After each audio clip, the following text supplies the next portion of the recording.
maka ya normal ya seperti biasanya. Tapi pada saat kita kemudian stres ya, stres itu berarti di luar kondisi normalnya ya. Nah, pada saat kita di luar kondisi normalnya siapa? Simpatik.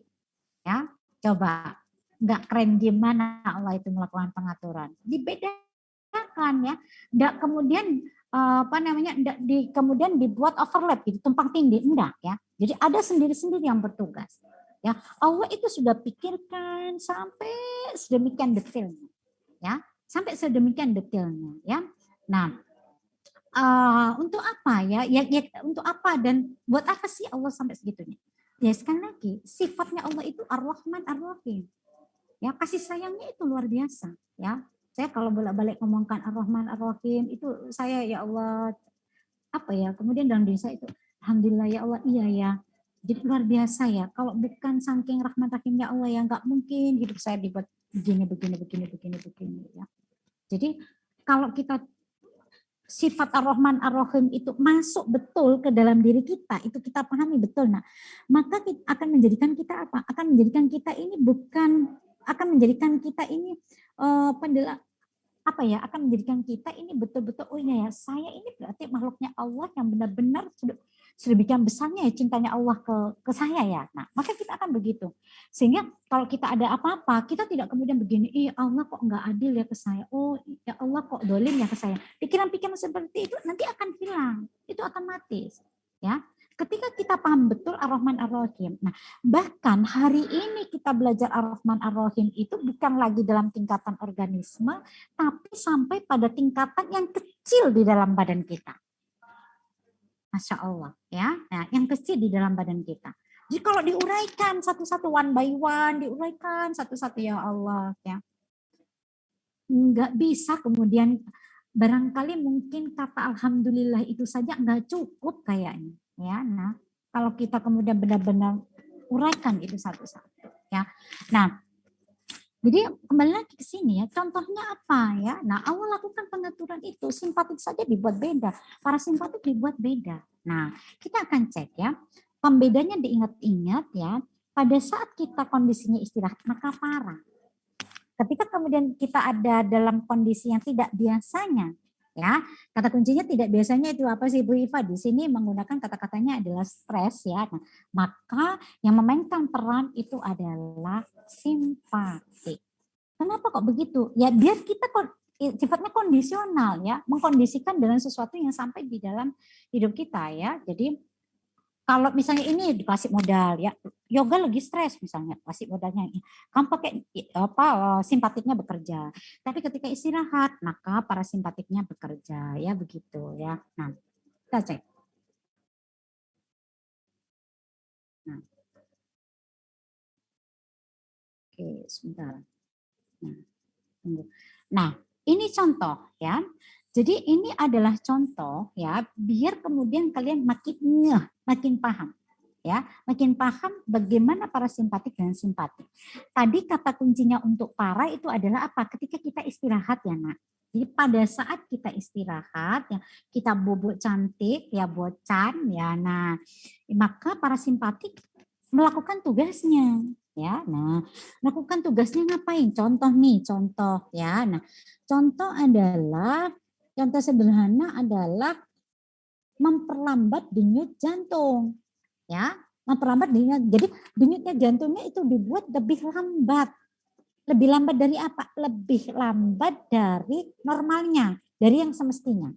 Kenapa? Ya karena istirahat. Karena dia involunter. Kebayang ya, ingat ya, ketika kita membicarakan otot jantung waktu itu, nah salah satu karakternya saraf involunter itu apa? Dia karakternya adalah dia dikasih perintahnya cuma sekali, ya, cuma sekali untuk melakukan pekerjaan apa? Untuk melakukan pekerjaan selamanya, sepanjang hayat hidup kita. Nah, ingat-ingat itu ya. Nah, jadi kalau kemudian Allah tidak kemudian sisipkan ini, tidak melakukan pengaturan ini, yang terjadi apa? Jantung kita capek. Ya, serius itu. Jantung kita capek. Makanya tadi saya katakan ya, Rahman Rahimnya Allah berlaku di sini. Ya, karena saking sayangnya Allah dengan kita, Allah tidak mau jantung kita capek, ya, karena dia involunter tadi. Nah, sehingga dilakukan pengaturan. ada kalanya kemudian ya denyut jantungnya dibuat lebih lambat dari biasanya, tapi ada kalanya juga dipercepat.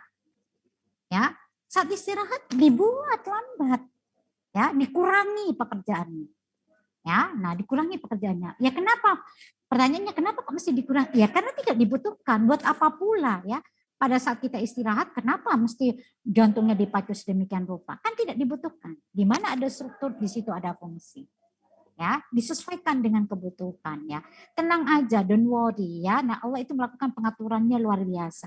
Cukup apa, Nak? Cukup serahin ke Allah. Ya, selesai. Ya, kita kan kadang-kadang apa? Kita sok-sokan, kita mau melakukan pengaturan sendiri, ya. Sok-sokan apa? Sok-sokan hebat, sok-sokan kuat, ya. Nah, mau diatur sendiri padahal ya Allah sudah melakukan pengaturan. Sunnatullahnya adalah begitu, ya. Dibuat dia lebih lambat. Pada saat kita beraktivitas seperti ini, jantung kita apa? Ya normal dia. Ibarat motor, kalau normalnya misalnya adalah 40 km per jam, ya dia lakukan 40 km per jam. Tapi pada saat istirahat dia nanti akan dikurangi menjadi 20 km per jam misalnya. Ya. Sehingga apa? Dengan melakukan pengaturan seperti itu, maka tubuh kita harmonis. Ya, selaras ya, sesuai ya. Nah, dengan settingan yang sudah Allah buat. Ya. Nah, bagaimana kemudian pada saat kondisi tadi tidak biasanya? Saya membicarakan tidak biasanya. Tidak biasanya kemudian apa yang terjadi? Kalau tidak biasanya yang terjadi adalah nah, denyut jantung akan dipercepat. Ingat ya, saya mengatakan tadi kata kunci yang tadi ya, simpatik itu adalah untuk kondisi stres. Kalau kondisi stres berarti apa? Kondisi di luar biasanya, di luar normalnya. Ya, di luar normalnya. Jadi kalau misalnya saya katakan ini misalnya ya, berbicara tentang apa, kecepatan kendaraan tadi ya, kalau saya berikan angka 20, kemudian di sini ada 40 ya, kemudian di sini ada katakanlah ya 60 misalnya. Nah, pada saat kita sehari-hari beraktivitas, maka barangkali adalah kecepatan 40 ini yang tepat. Tapi pada saat kita istirahat, maka kita pakainya kecepatan 20. Nah, pada saat kemudian kita kondisi di luar biasanya, maka kecepatan yang ada pada jantung kita bisa saja adalah 60 tadi. Paham ya? Nah, coba kalau paham, boleh goyangkan jempolnya. Nah, saya ingin tahu dulu. Nah, iya, oke. Terima kasih Yoga. Yang lain. Nah, biar oke, thank you ya, oke sip ya. Kalau paham saya lanjutkan ya. Nah oke. Nah jadi sampai di posisi ini, nah ini kan kita lagi membicarakan involunter. Involunter tadi adanya adalah di mana di situ ada otot jantung dan otot polos, maka di situ ada involunter. Nah involunternya itu ada dua, ada para dan simpatik. Berarti Bu Iva kesimpulannya. Nah, kesimpulannya para dan sim ini berarti dia dua-duanya ada di tempat yang misalnya katakanlah kita berbicara jantung tadi ya. Berarti dua-duanya ada di jantung. Iya. Ya, dua-duanya ada di jantung. Hanya saja dia tahu betul ya kapan kemudian parasimpatik bekerja, kapan simpatik itu kemudian bekerja ya dan seterusnya. Ya, jadi modelnya adalah itu ya. Dilakukan pengaturannya itu begitu sama Allah. Ya, coba toh kalau pekerjaan itu tadi desain ke kita sendiri, enggak akan sanggup kita. Ya. Makanya tadi saya katakan kita ini kadang-kadang sok-sokan ya. Sok-sokan merasa sanggup ya melakukan pengaturan ini. Sehingga kalau kita kemudian merasa sok-sokan sanggup melakukan pengaturan ini akhirnya apa? Kita ngambil makomnya Allah. Ya, kita ngambil sesuatu pekerjaan yang itu bukan pekerjaan kita. Ya, tapi pekerjaannya siapa? Pekerjaannya Allah. Kalau sudah seperti itu, hati-hati. Apa yang terjadi? Satu adalah capek. Yang kedua apa berarti? Kita menyalahi ya, milik kodrat kita sebagai apa? Sebagai hamba. Ya, hati-hati ya. Makanya apa ya? Ya sudahlah lakukan yang apa menjadi tugas kita. Yang bukan tugas kita ya sudah serahin ke Allah dong. Ya, sisanya. Paham ya? Nah, oke. Contoh yang lain, biar kemudian kalian makin paham adalah ketika kita kemudian membicarakan mata kita nih, mata ya, mata. Nah, kita membicarakan mata. Nah, para simpatik ya, jadi pada saat istirahat, mata kita, nah pupil nanti akan mengecil. Sehingga makanya kemudian yoga merem. Ya, romatisomia merem. Kebayang kalau misalnya ya, nah si mata itu tadi lebarnya dibuat seperti posisi normal. Nah, yang terjadi apa ya? Kita tidur tapi matanya melek ombol begitu ya, melek lebar banget ya. Nah, itu begitu. Tapi Allah tahu ya, Allah tahu apa yang kita butuhin. Ya, nah makanya matanya pupil matanya dibuat dia mengecil. Nah, agar apa? Dengan harapan ya ketika kemudian pupil matanya itu kemudian dibuat dia jadi kecil ya. Nah, maka berarti apa? Maka berarti mata kita ya akan dengan posisi seperti itu akan meminimalisir ya, cahaya yang ditangkap oleh mata kita. Ya. Nah, jadi dia akan meminimalisir itu. Nah, meminimalisir sekali lagi saya ulang, dia akan meminimalisir ya cahaya yang ditangkap oleh mata kita. Buat apa Bu Iva?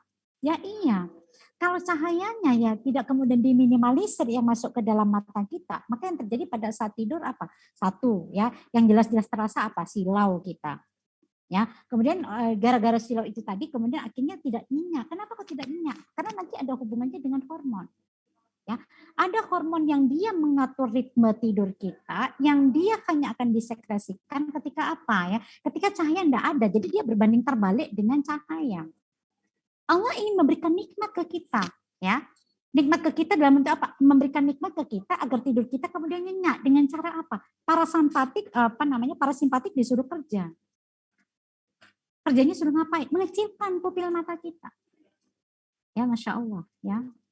Ya Allah. Betapa dahsyatnya ya. Nah, tidak akan pernah ada hadisnya ya kalau kita mentelaah ya. Jadi sebagai orang biologi, kita telah ini aja ya. Nah, ya kalau kata saya jadi ingat kemudian ya kisahnya Nabi Ayub ya. Nah, jadi saya jadi ingat kisahnya Nabi Ayub. Jadi kenapa Nabi Ayub itu kemudian ketika kemudian diminta untuk bilang ke Allah, Nabi Ayub bilanglah kamu ke Allah kan begitu ya istrinya ya untuk kemudian minta disembuhkan istrinya. Apa yang beliau katakan ya? Beliau katakan adalah ya saya tidak patut untuk meminta ini itu dan seterusnya. Saya baru dikasih sakitnya itu sekian. Sementara nikmat yang saya terima itu banyak.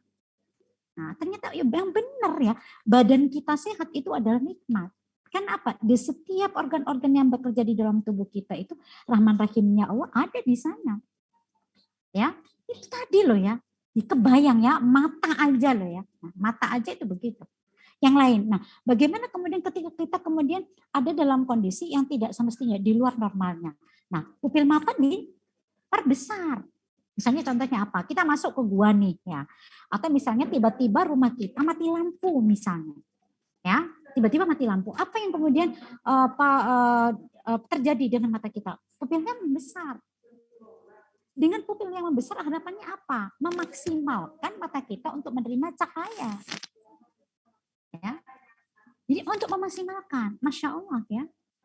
Kemudian dengan kemudian cahaya itu yang bisa kita tangkap itu maksimal, nah berikutnya apa? Kita bisa melek, kita bisa menerima, oh ya, oh masih ada kehidupan di sini, oh saya masih bisa ini, masih bisa itu, dan seterusnya. Ya, Allah ya. Jadi betapa luar biasanya ya. Jadi itu contoh ya. Nah, dua contoh ini ya masih banyak di sini kan contoh-contohnya yang lain masih banyak ya.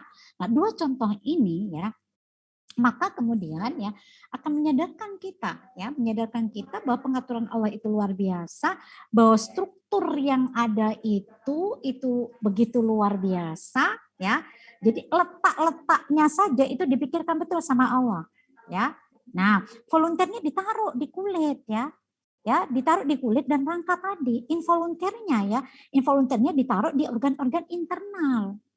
Tidak kebalik-balik ya. Pekerjaan Allah itu rapi banget ya.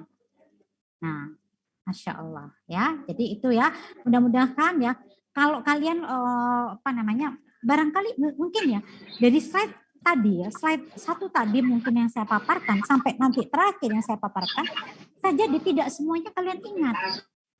Tapi paling tidak adalah ya pada poin yang ini itu kalian ingat betul.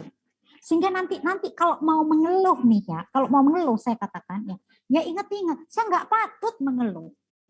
Ya kenapa ya? Saya tidak patut mengeluh, saya tidak patut protes ke Allah. Kenapa? Karena Allah ternyata memberikan kita sesuatu lebih dari apa yang kemudian kita pikirkan. Ya, Insya Allah. Ya, nah oke ya. Nah, jadi itulah kemudian ya saraf tepi. Ya, nah kita akan kembali pada jadi kita akan kembali pada saraf pusat ya. Nah, saraf pusat. Nah, baik ya. Nah, tadi kita sudah membicarakan saraf tepi dan saraf tepi yang di sini ini tadi ya, sadar dan tidak sadar tadi, volunter dan involunter tadi. Nah, sekarang kita akan bicarakan ada siapa saja di saraf pusat itu. Kalau tadi secara umum kan saya hanya menyebutkan ada otak, kemudian ada sumsum. Nah, di otak ya, di otak kita akan bagi lagi ya. Nah, kita akan bagi lagi otak itu Nah, kita akan bagi lagi otak itu ada cerebrum ya, itu otak besar. Kemudian ada otak kecil atau cerebellum, ada otak tengah. Jadi kalau ini kalian lihat di gambar di sini ya, di gambar ya. Jadi ini kan ditunjukkan ini otak besar. Jadi ini otak besar ya. Nah, otak besar. Kemudian ya ada otak tengah ya, yang di tengah di sini otak tengah. Ada otak kecil, ini adalah otak kecil. Nah, kemudian yang lain apa? Ada pons paroli, ada medula oblongata, dan nanti ini berlanjut pada sumsum tulang. Secara strukturnya itu begitu bagian-bagiannya. Ya. Nah, bagian-bagiannya adalah itu. Kemudian ada kalau ini, sebentar ya, biar kelihatan. Nah, ini di gambar ini ada mening ya. Mening itu adalah selaputnya otak. Jadi kalian kalau pernah mendengar kata-kata begini, oh dia ini sakitnya apa? Sakit kena selaput radang otak ya. Nah, meningitis ya. Kena meningitis itu berarti apa? Selaputnya pembungkusnya otaknya itu mengalami radang bengkak sehingga cairannya menjadi banyak dan seterusnya. Ya itu ya. Nah, kita akan pelajari. Kita lihat. Nah, kita lihat tugas wilayahnya masing-masing tadi. Nah, otak besar atau cerebrum ya. Nah, yang diatur adalah segala yang terkait aktivitas mental. Aktivitas mental berarti apa Bu Iva? Intelijensia, memori. Ya, misalnya ya. Jadi Rizka misalnya jadi ingat pada saat waktu kecil dulu saya pernah Bu Iva diajak ayah saya itu begini, itu saya ingat betul, itu saya senang banget misalnya. Itu kan memori yang indah ya. Nah, memori yang indah itu tadi ya direkamnya oleh si Rizka di mana? Di cerebrum. Ya. Jadi di otak besar ya. Nah, jadi cerebrum itu terkait hal-hal yang seperti itu. Nah, bagaimana kemudian dengan otak tengah? Nah, otak tengah nanti akan khusus mengatur ya hal-hal yang terkait kemudian ingatan jangka pendek, kemudian homeostatis. Berarti kalau otak besar itu untuk ingatan jangka panjang, iya. Kalau otak tengah, ya maka berarti sistem limbik, nah yang berperan dalam apa? Ingatan jangka pendek atau sistem homeostatis. Tekanan darah dan lain sebagainya, maka itu diatur oleh otak tengah. Ya, diatur oleh otak tengah. Kemudian di sini Bu Ivan di sini kok ada juga mengatur refleks mata seperti penyempitan pupil mata dan seterusnya. Padahal tadi kita di saraf tepi kan membicarakan pupil menyempit, melebar ya. Diingat-ingat wilayahnya berbeda. Kalau yang ini adalah terkait di saraf pusat. Kalau yang tadi kita bicarakan adalah di saraf tepi. Ya berarti kalau tepi internal di dalam. Kalau yang di otak ini berarti menyempitkan pupil mata terkait nanti menerima proses yang dari luar. Ya, dari luar tubuh kita. Jadi jangan sampai kemudian bingung. Nah, berikutnya ya, sebelum saya jelaskan yang bagian ini ya, yang otak kecil ya, yang otak kecil itu khusus dia untuk terkait ya gerakan otot. Ya, jadi ini khusus untuk gerakan otot, gerakan posisi tubuh. Nah, itu adalah otak kecil. Jadi kalau misalnya contoh misalnya bagaimana dengan orang-orang vertigo misalnya. Nah ya, kalau pernah dengar vertigo, orang vertigo itu kan dia sempoyongan.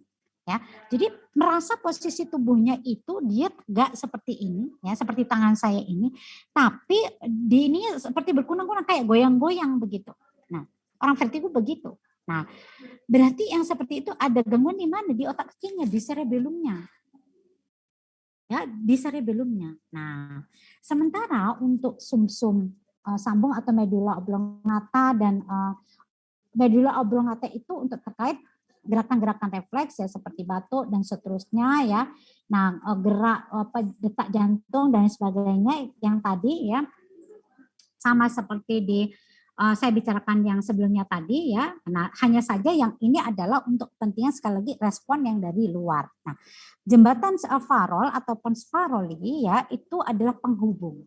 Nah, secara umum itu begitu. Detailnya nanti silakan dibaca di buku, detailnya lagi nanti dipelajari di mata kuliah lebih lanjut ya di fisiologi hewan, di anatomi dan fisiologi manusia. Nanti kalian akan belajar detail terkait itu. Nah, sekarang kita cek ya. Untuk yang khusus saya ingin sampaikan, saya ingin sampaikan khusus terkait cerebrum, ya, nah, terkait cerebrum. Nah, cerebrum atau otak besar tadi kita sudah bahas ya, bahwa dia bertanggung jawab untuk terkait aktivitas mental, ya, aktivitas mental, kemudian yang terkait intelijensia, kecerdasan, ya, kemudian bagaimana kita mengingat tadi terkait memori dan lain sebagainya. Nah, secara strukturnya, maka cerebrum kita ini ada dua bagian ya, di wilayah kanan ini dan di wilayah kiri. Nah, masing-masing ini yang diatur itu berbeda ya. Jadi masing-masing yang diatur berbeda. Ketika kemudian kiri, nah maka ya yang diatur adalah aktivitas-aktivitas mental yang terkait yang di sini. Jadi bagaimana kita kemudian melakukan aktivitas mental untuk kemudian terkait bahasa, membaca, menulis ya. Kemudian kemampuan matematika kita, kemampuan menganalisis kita, kemudian kemampuan kita mengurutkan dan seterusnya. Maka itu adalah wilayahnya otak kiri. Ya, nah itu wilayahnya otak kiri. Nah, nanti ya, nah itu adalah wilayahnya otak kiri. Nah, berarti pekerjaan-pekerjaan yang terkait itu pekerjaan punya ya pekerjaan kita lah ya. Nah, kita orang esak kan begitu, ya. Nah, jadi akan berbeda ya, sehingga kadang-kadang ya orang esak itu mesti hati-hati kalau dia tidak memfungsikan otak kanannya, maka yang terjadi apa ya? Yang terjadi adalah kreativitas itu tidak muncul, ya, atau ada kreativitas tetapi tidak cukup bagus. Ya, berbeda kemudian ketika kita memfungsikan dengan otak kanan. Ya, otak kanan kita itu wilayahnya adalah wilayah-wilayah yang berhubungan dengan pekerjaan-pekerjaan kreativitas ya, kemudian impian dan lain sebagainya seperti yang tertera di depan laptop kalian ya. Nah, dan itu umurnya akan lebih lama ya. Artinya apa? Kalau yang tadi berarti tidak lebih lama, iya, pendek ya. Ya, pekerjaan otak kiri itu jauh lebih pendek. Karena itu makanya kenapa ya kalau di pekerjaan kita orang esak, nah ketika kita belajar memahami itu mesti diulang-ulang. Kalau nggak diulang-ulang dia nggak akan nempel ya nggak akan nempel lama ya kan dia sifatnya memang begitu ya, umurnya itu seperti itu yang bisa kemudian direkam ya, memori-memori yang bisa direkam itu memori-memori yang seperti itu ya. Mereka yang kemudian otak kirinya itu bagus apa, orangnya kerjanya runut ya. Kalau misalnya kalian yang mengerjakan laporan praktikum, nggak bisa. Saya mesti kalau mengerjakan laporan praktikum, saya mesti belajar ini dulu nih. Ini mesti ini. Kalau kata teman-teman kalian yang otak nggak perlu. Yang penting kemudian, hasil akhirnya itu ini berarti dia begini, ya. Nanti akan berbeda. Nah, kalau ini kita pahami betul dan kita manfaatkan ya, nah untuk menggali potensi kita, maka itu akan luar biasa. Jadi Allah itu kan keren betul deh kan. Saya sudah pernah menyampaikan kan ya. Jadi berapa jumlah kemampuan informasi yang bisa ditangkap oleh otak kita ya, berapa juga yang kemudian nanti dipancarkan ya dan seterusnya. Nah, yang kemampuan seperti itu dibangun apa? Ya karena neuron kita itu buahnya ya potensinya besar ya, dahsyat untuk kemudian yang seperti itu. Tapi kadang-kadang kita nggak nyadar. Karena kita tidak nyadar, kita tidak memanfaatkan potensi itu. Mestinya kalau sekarang kita sudah paham, maka manfaatkan potensi yang ada tersebut. Ya. Nah, sekarang saya ambilkan contoh. Jadi contohnya begini. Berarti Bu Iva, ya, kalau misalnya saya punya cita-cita, atau punya impian, berarti saya mesti memanfaatkan pekerjaannya otak yang bagian kanan ini. Iya. Karena dia durasinya nanti akan panjang. Nah, caranya bagaimana? Caranya adalah dengan divisualisasikan. Ya. Jadi kalian punya impian apa? Misalnya Safiratul Amanah misalnya ya. Saya punya cita-cita Bu Iva ya, saya nanti punya impian misalnya ya, 3 tahun yang akan datang Bu Iva ya, ini misalnya, ini misal. 3 tahun yang akan datang Bu Iva, saya mau punya pusat riset misalnya ya, katakanlah ya. Nah, saya mau punya pusat riset yang bergerak di ini, agar kemudian di desa saya nanti punya manfaat dia ya. Kan desa saya itu Bu Iva banyak petani itu yang kemudian apa namanya, dia menanam ini. Nah, kalau saya punya lab di situ, kemudian saya bisa menyediakan misalnya bibit-bibit yang bagus, yang kualitasnya bagus melalui hasil riset saya, kan nilai manfaatnya besar, misalnya begitu. Ya, misalnya. Nah, 4 tahun yang akan datang saya ingin punya itu. Nah, kita sudah punya impiannya, ya. 4 tahun yang akan datang sudah begitu. Nah, berarti mesti diapakan? Nah, visualisasikan itu. Ya, visualisasikan itu sehingga kemudian setiap hari kita akan ketemu dengan hasil visualisasi dari apa impian kita tadi. Nah, otomatis setiap hari ya kita ketemu dengan gambar itu kemudian terpapar di otak besar kita, di cerebrum kita tadi, terutama adalah bagian kanan. Dia nempel di situ dalam waktu yang lama. Ya.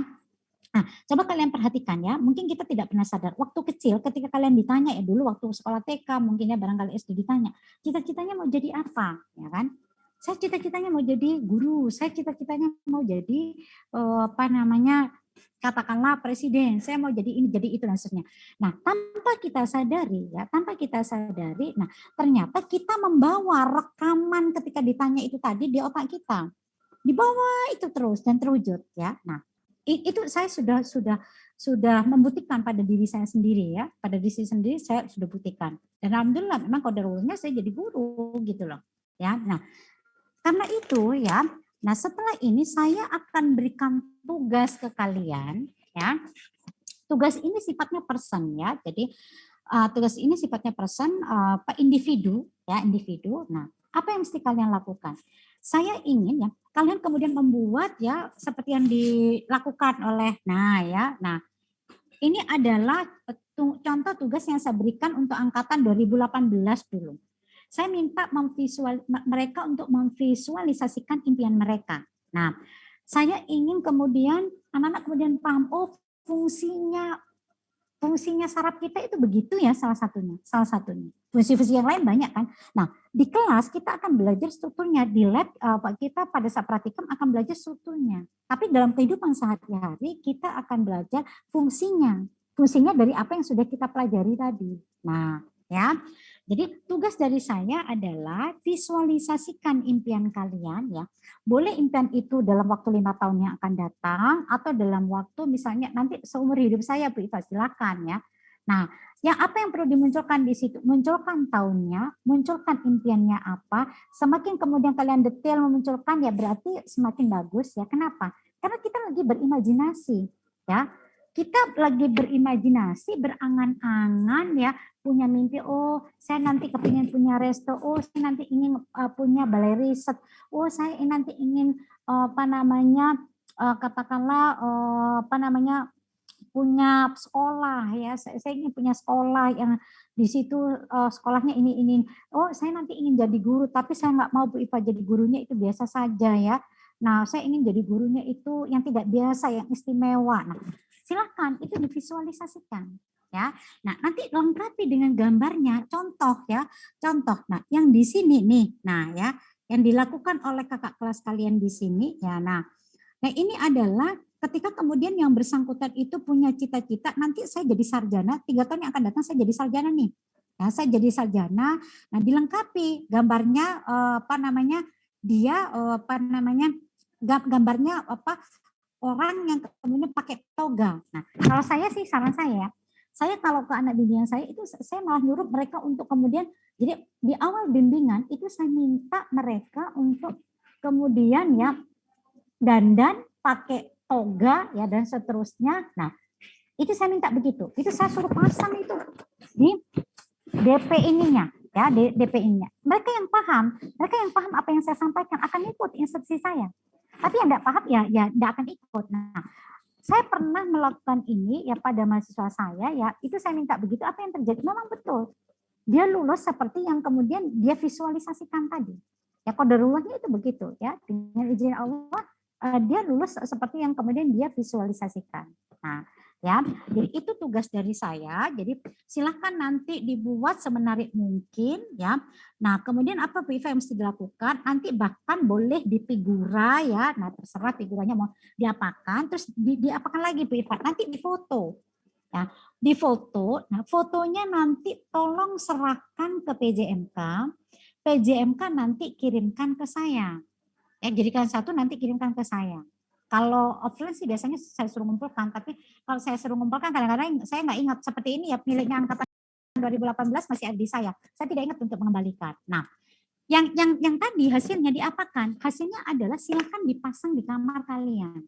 Pastikan itu dipasang di tempat yang kalian setiap kali itu membuka mata, mau nutup mata, lihat itu. Biar apa Bu Iva? Biar terekam di bawah sadarnya. Ya, biar terekam di bawah sadarnya. Kalau terekam di bawah sadarnya, maka itu tiap hari begitu, otomatis ya, itu udah terekam. Mau sholat ingat itu ya, langsung doa ke Allah, ya Allah ijabah ya Allah. Nah, saran saya adalah sebelum membuat, silakan sholat tobat 2 rakaat ya, minta ampun ke Allah ya. Setelah sholat tobat, maka berikutnya silakan sholat hajat. Barulah kalian mengerjakan tugas dari saya ini. Gitu ya, nah caranya. Nah, itu mungkin yang bisa saya sampaikan untuk kuliah kita hari ini, Nak. Ya, oke ya. Itu yang saya sampaikan untuk kuliah kita hari ini. Nanti akan saya lanjutkan di tatap muka berikutnya ya, tentu sudah semakin dalam ya. Tentu sudah semakin dalam seputar ini, termasuk saya akan menjelaskan bagaimana strukturnya hipotalamus dan perannya di dalam kemudian kehidupan sehari-hari itu seperti apa ya. Nah, termasuk nanti mungkin saya tambahkan juga ya. Kalau itu sudah saya sampaikan, maka kita akan masuk pada sesi diskusi ya. Nah, itu jika ada yang mau ditanyakan, saya berikan kesempatan dulu ya. Nah, kalau tidak ada maka ada ya yoga ya. Nah, silakan yoga langsung saja.